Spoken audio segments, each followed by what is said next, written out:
jumping right into it, here's the rear diff from the Corvette. Well, transaxle. And it was funny, I saw two people arguing on the video, and it was really funny because somebody tried roasting me for calling it a transaxle. The only reason I knew it was a transaxle is because I Googled it, and then somebody else hit that guy with knowledge. And hey, we all make mistakes. So, in this case, I'm taking off both axles. Just a nice little pop there. Should enough, just come off. So that leaves the actual, I'll call it diff occasionally, separate. I don't think there's anything that holds this in. Oh, no, there's definitely something holding it in back there. I'm gonna dust all this off and then put it up on that shelf. So get these two bolts off first.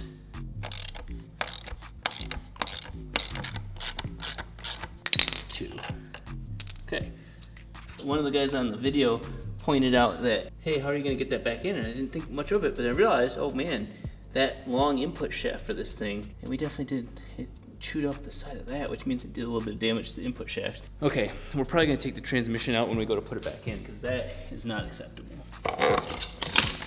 There we go. Not light. There's the rear transaxle differential for a C5 Corvette. It's spilling on the right side. Oh, so there's a full C5 Corvette transaxle right there. It's time to pour this gross goodness out. What the, what? Don't do that. I actually love gear oil, but I hate gear oil because I don't know how many times, even something as simple as that, you're under the car, you're bench pressing your manual transmission for your 93 RX-7, and it just dumps out, and bam, it's in your hair, and it is the grossest. It's very pungent. You can smell this stuff for like a year after. It's just so nasty. So we're gonna go ahead and just start disassembling this thing, because reassembly is gonna be where the magic happens, and torques, and star patterns, and giving a crap about backlash, and front lash. No, there's just a lot to worry about. At this phase, everything's coming out of it, so might as well take it apart and see what's good. It looks like this is the biggest hole on the entire diff, which is what we need to get the ring out of. There's gonna be more oil, Jarrett. There's more oil sitting right inside there. It's organizing the troops.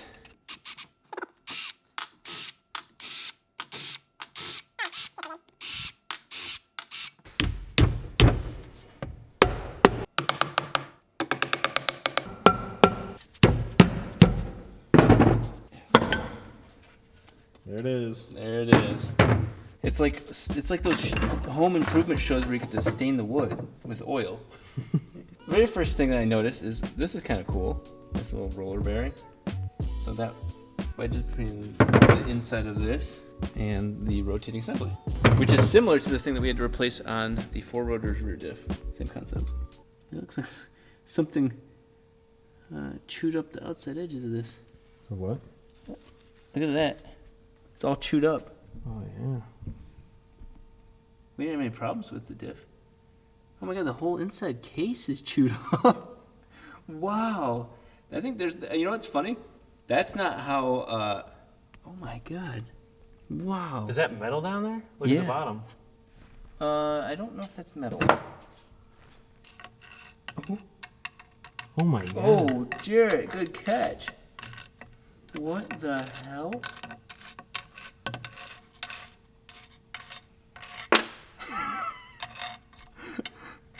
Oh my god. Whoa.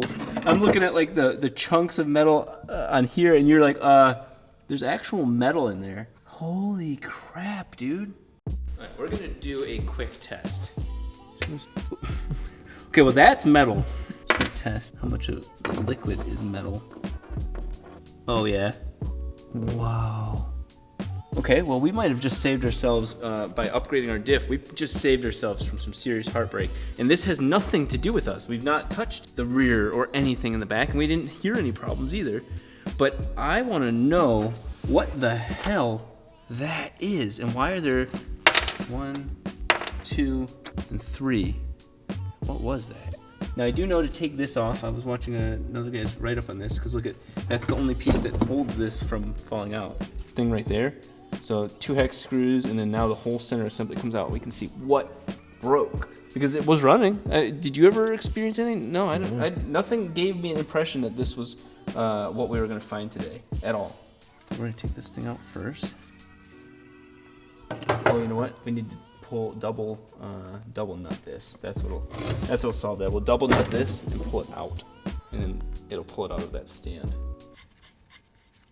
There, we'll just do that. Tighten these two together. We'll get one of these back in. All the right steps, wrong order. Completely wrong order.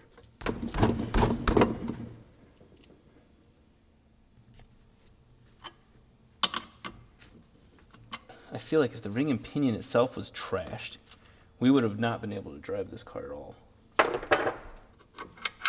Okay, now I'm gonna switch to the other gloves, because these poor gloves are they're gonna just smell like this forever. That literally just slides out. Yeah. There you have the ring and that limited slip part of the differential. The teeth all have consistent wear marks, but those aren't marks like from like the metal. Those are marks from like factory or machining or something like that. Those don't mean that they've gotten worn down. What's funny is that this part of the whole process is actually really easy. We could literally unbolt all of these bolts, and then here's the previous ring, pop off, pop back on. That part's the easy part. That's cool and all, but here's the real magic. There's the pinion. So the idea, oddly enough, is that the pinion's all the way back here, but the engine comes from the front here. The transmission comes from the front here. So it's kind of reversed if you're trying to think of where this is at, life of the transmission. This is the part that's gonna require backlash, all of the other sort of adjustments, blueprinting, all that other sort of crap. That's gonna happen behind here. That came off pretty easy. Take that one off.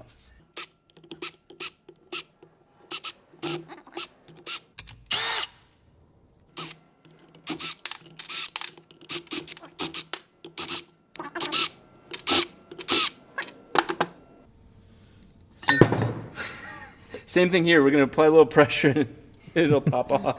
Okay, Jarrett, there it is. There's the whole reason for the welder. This ring, see how it's connected to, these two pieces are connected together? This ring is torqued to 300 foot-pounds. This ring has no flat spots for you to wrench on. You wrench on it by putting a tool, a socket, like this, and it's got 6 holes, or 6 little penises of metal, and it holds on there, and then on the other side you use basically a 27 spline fake tool, and you wrench them in and out together. We're gonna have to make one because I looked online, and I'm sure one of you guys, somebody in the comments is gonna say, oh, I can get it for $15. Cool, you can. I'm not as smart as you, and the cheapest price I could find was like $350, $450. Okay. Oh, there you go. This is really cool. This is the first time I've ever seen this because I've never done rear differential internal work before. But you can actually see behind this. I'm just gonna get this, send that little baby pop. And there we should have a completed pinion assembly. That is going to make or break our life right now, because look at this. This is, like I was just telling Jared a second ago, those are what space the pinion in and out. Obviously, if you have this out, the pinion goes in deeper, and then that's gonna affect how these teeth touch the ring. Basically, you can just screw up your transmission or your rear diff. So there you go. This is the challenge of the hour. This whole assembly is nutted together, and we're gonna have to build a tool to take that apart. I think we've gotten far enough for me to be able to do this without wasting product. I have the center of the pinion. This is the place you're supposed to put torque on, these 6 holes here. Okay, so I have a 2-inch socket, which is actually close to the rear socket on a rotary engine, but not close enough. So what I'm gonna do is use the fact that it's right within the inner diameter of all these holes, and then weld a section of this metal to this 6 times, and there we've got a little creepy crawler, spider looking thing that now can hold, hopefully, the torque needed to get this ring off of the pinion. Now, the interesting part is, this is not traditional at all because the other side isn't a nut or a bolt either. It's a 27 spline shaft.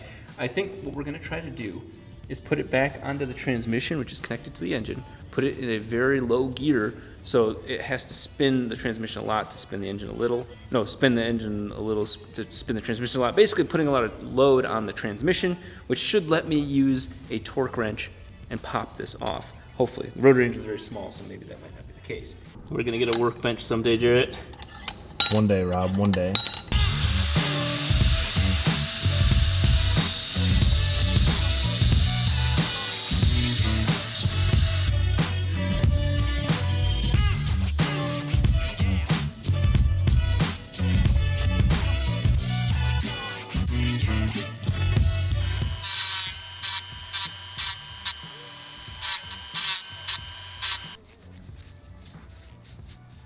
Which one are you doing first? We'll do this one first. Okay.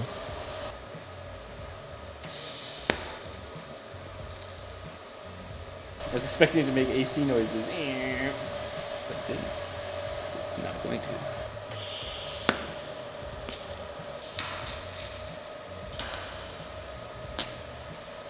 Okay, so they're all slightly tacked in. Now I'm gonna add some wire in there because it was definitely trying to melt the outer pieces. All right, my war axe, my battle axe looks pretty ready to go. Unfortunately, it's a socket for a 3/4 inch drive. Thankfully, Tang Tools has that, but I need it for an impact because we're not talking about brute force. We're talking about instant moment of torque. So what we're gonna do is put this back on the drivetrain and then see what happens. All right, let's see if our custom-made contraption with a impact wrench does the trick. Please. Oh, shit. Dude, it worked. It worked? Yeah. I'll take it. That saved 450 bucks. No, I'll say that saved 430 because it cost me about 35, 40 bucks in parts. Let's pop this off. We didn't damage anything. Everything was done properly. Even the holes on here, a little bit of damage right there, but that's not much of a big deal. That should let us, hopefully we don't have to get a bearing press. I just thought about that. But this is what we're trying to replace, this part here. It might need to be pressed out. This is my current best solution, is to set it like that, and then just push the centerpiece down. There's all kind of stuff up at the top now, if you need to use things. Oh, nice. We'll get it close. That's how easy it is.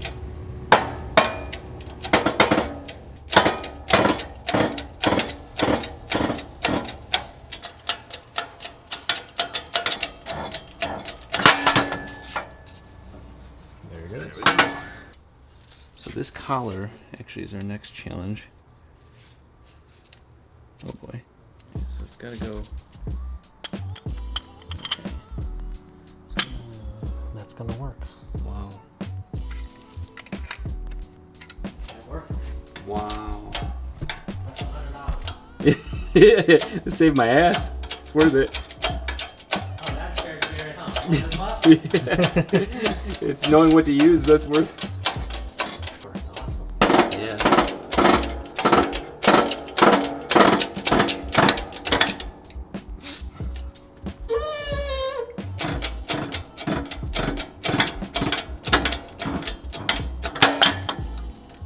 Wow. There it is. We actually salvaged the ring and pinion, the old ones. I don't think anybody would want them, but we could sell them.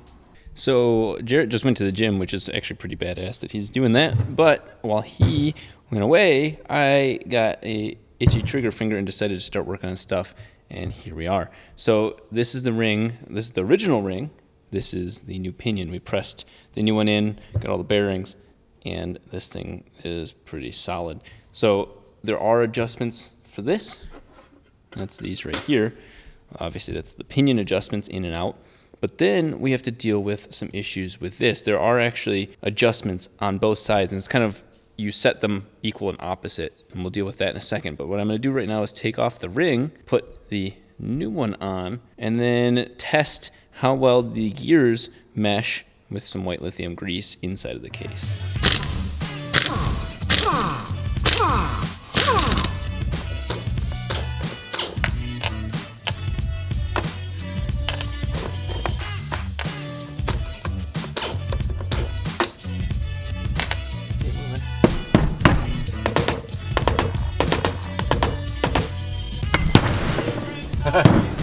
that was way heavier than I was expecting it to be. Here's the old one, here's the new one. Set that one out of the way. So we'll go ahead and just gently put it back into place. So what I'm gonna do is place it right there, and then take a couple bolts to secure it into place, also right there. And then we'll just bring it up evenly.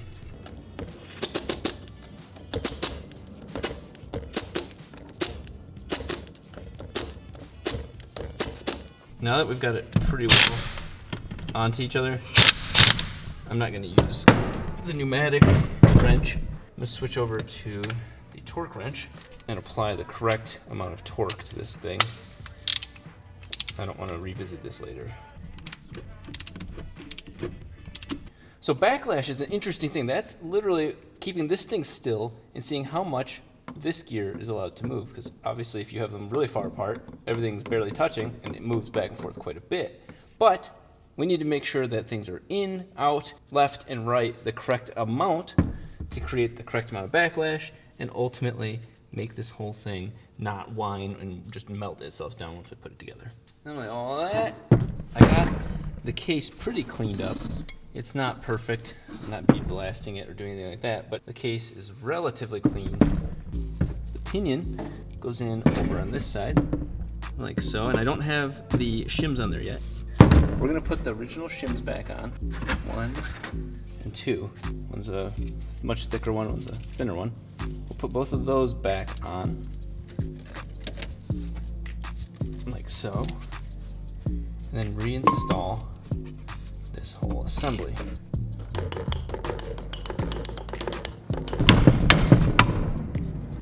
Really, for the sake of what we're doing, I only need 2 to hold in what I've got. So I'm probably just gonna leave the rest the way they are.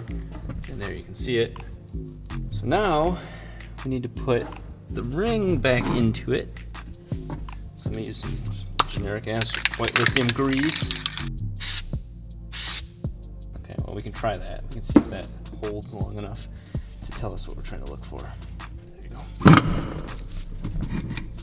We do need to put this case cover back on also because we've got to put the tension on those bearings.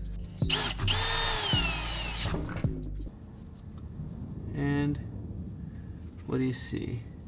All right, so look at how it's on the very edge of the teeth. The tip of the teeth are completely white lithium-less.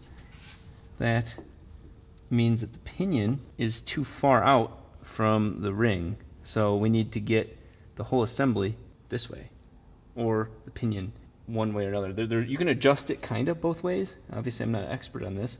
The goal is to get the 2 closer that way. And we're getting more of this, which is too close to the tip of the teeth. So that's saying that the pinion's too far away, which means obviously one way or another bring the pinion closer. I was about to use this tool from my Tang Tools toolkit. So I was using that tool to pull this race out, and funny enough, I was just testing it, and it started to pop out ever so gently. I was like, okay, well, might as well use this to my advantage and just simply pop this out. You can't push it from this side, you have to pry it from the inside. Okay. Pop it up like this. There they are. So that's what's existing on this side. It's quite beefy. So we need to mark, at least I'm filming it on camera, this side so we know which side's which and which side gets more. I'm gonna go ahead and take this cover off, this one over there. The only bummer is I'm gonna have to take these pieces back in and out if my first guess is not correct. If I'm incorrect, all this has to come back in and out. I'm only gonna use 2 screws on each side, or 2 bolts on each side. With that cover off, the real thing is actually, the race is actually in here. So I was incorrect. Makes it easier to get it from here, I would say. Maybe didn't even need to do that at all. Holy shit. Look at all that metal. I knew that there was gonna be some sort of magnet in there. I just was wondering why we didn't see it. Well, look at that. That's a science experiment. I ran out of options, so I'm just using this approach. So hooking this in behind the flange and just gently tapping everything over. And again, gentle is the key word. Not trying to get the surface of anything all messed up, but everything's coming out nice and smooth. More shims. We want to transfer something from this one over to the other one so everything has the same clamp. You don't want to clamp it too hard, you don't want to clamp it too soft. It's already figured out. Here's what we're going to do. We're going to transfer the medium one over. There's 3 sizes. We're going to transfer the medium one over because that gives us some leeway, left or right, in hoping that there's only one ring. It could be multiple rings, it could be all the rings. Take that out and put this side back in, put the other side back in, spray some white lithium grease, and get some results. I don't want to talk about it, how I did it, but I successfully did that without using small hand tools that would damage any of the things inside there. But that is now in there, and I have this spare piece right there to swap to the other side. All right, there may be tools piling up, pieces falling off, but look at that, no damage without a big press. Really, it's not even the press that I needed, which is nice. I have one back at home. I needed a really large, well, bearing, socket, whatever, something that would go exactly that diameter. Obviously, you can make this stuff on a lathe if you're crafty like that, or find stuff on eBay, or probably Harbor Freight, looking to stay cheap. Jarrett's back, and so I took one of the spacers out of one side and then put them on the spacer on the other side. So we are now slightly closer to back to how it was, but still pushing the whole ring gear in just the slightest bit. So I'm gonna go ahead and give it a little bit of a spritz. Oh man, that's heavier. It's heavier every time, Jarrett. I'm gonna go ahead and put it in. So here we go. It spins, thankfully, thank God.